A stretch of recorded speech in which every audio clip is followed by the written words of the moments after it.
The Iskander-M has no shortage of admirers. They include the Islamic State and other Islamist entities in Syria, Poland, Turkey, NATO as a whole, and of course the United States. Seemingly, no other Russian weapon system is as likely to steal a headline as soon as it makes an appearance somewhere on the global chessboard. To what does it owe its worldwide fan base?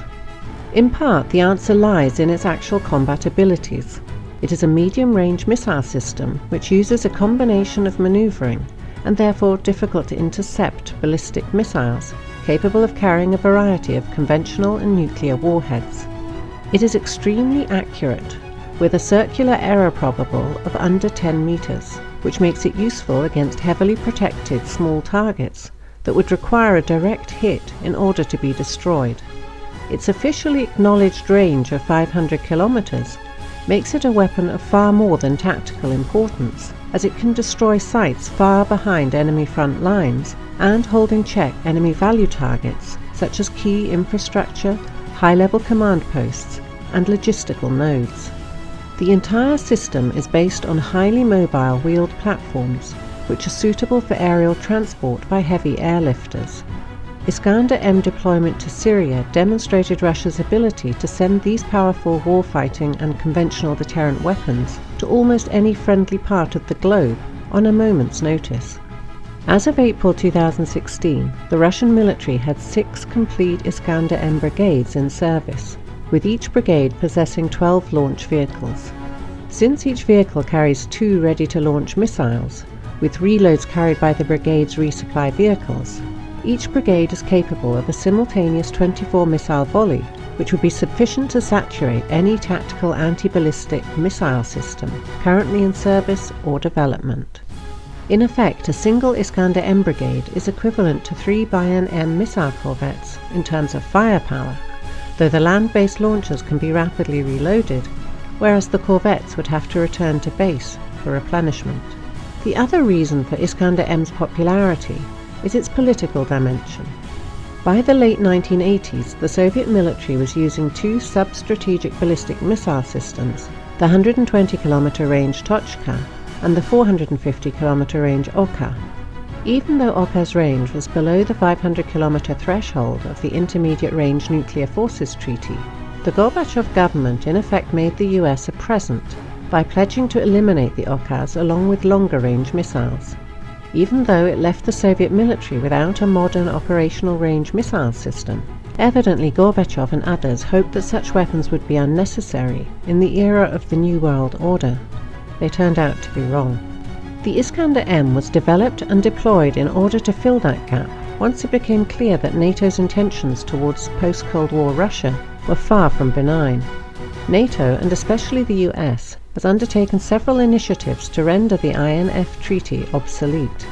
They include the deployment of intermediate-range air-launched cruise missiles, such as the JASSM, carried by tactical aircraft, whose existence clearly violates the spirit of the INF Treaty.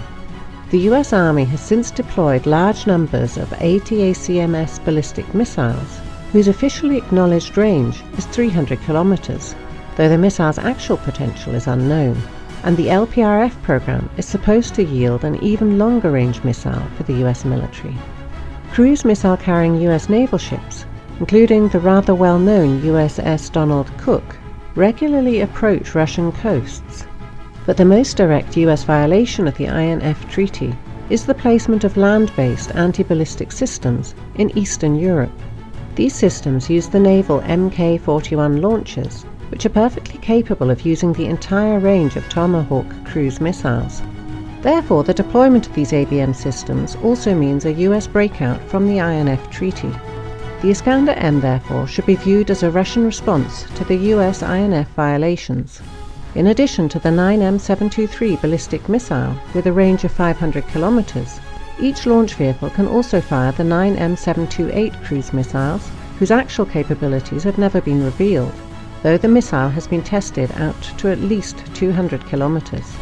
Considering that the size of these missiles is comparable to the Kaliber sea-launched weapons, whose range exceeds 2,000 kilometers, there is a definite possibility that the Iskander-M could be equipped with weapons of similar range, unless the US begins to display more of an interest in re-establishing a mutually acceptable security framework for Europe.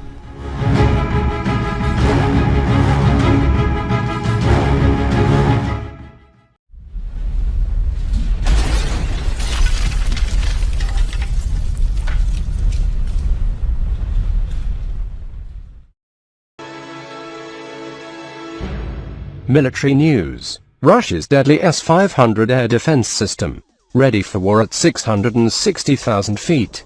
The Russian military expects to receive the first examples of the new Almaz anti-S-500 air and missile defense systems in the near future.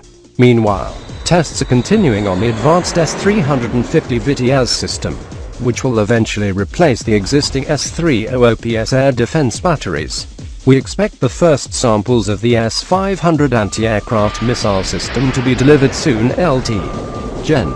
Viktor Gurmayony, commander of the Russian Aerospace Forces Air Defense Troops, told ROSSIYA-24 according to TASS.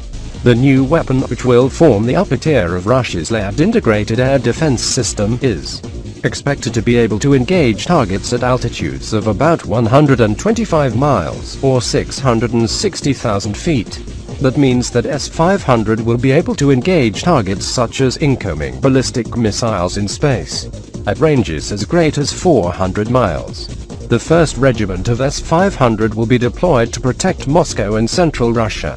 The S-500 is expected to be able to detect and simultaneously attack up to 10 ballistic missile warheads flying at speeds of 23,000 feet per second. It is also reportedly being designed to use hit-to-kill interceptors, a design with similarities to Lockheed Martin's Terminal High Altitude Area Defense (THAAD) system. Like all modern Russian air defense systems, the S-500 is expected to be highly mobile and will use a network of radars for targeting over vast distances. The missile system is expected to use the 91N6A Air Battle Management Radar, a modified 96L6 DSP acquisition radar, as well as the new 766 Multimode Engagement and 776 ABM Engagement radars, according to Missile Threat, which is run by the George C. Marshall and Claremont Institutes. Meanwhile, the Russian military is already testing the S-350 VITIAS mid-tier mobile air and missile defense system. The new weapon will replace the older S-300PS and complement systems like the Buk M3, S-300V M4, S-400 and S-500. Tests of the S-350 VITIAS anti-aircraft missile system are currently ongoing, Gurmayony said. The first launches have been successful and the system has proved its characteristics and will be used on a large scale for the replacement of the S-300PS anti-aircraft missile system. Quote, the S-350 is built around a new advanced active electronically scanned array AESA radar and a new mobile command vehicle. A normal battery would include command vehicle, 2 radars and 8 launch vehicles.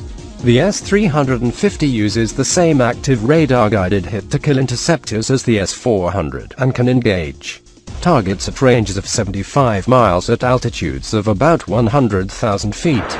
It can engage 16 targets simultaneously, while a total of 32 missiles at any one time. The Russians are expected to network the S-500S with their S-400, S-300V M4 and S-350 and other weapons as part of an overall integrated air defense network, as one U.S. industry official noted. While the Russian military-industrial sector suffered greatly in the aftermath of the collapse of the Soviet Union, somehow Moscow managed to continue developing advanced air defense system without much degradation in capability. Indeed, some of these new weapons, like the S-500, are so capable that many U.S. defense officials worry that even stealth warplanes like the F-22, F-35 and the B-2 might have problems overcoming them. Dave Majumdar is the defense editor for the National Interest.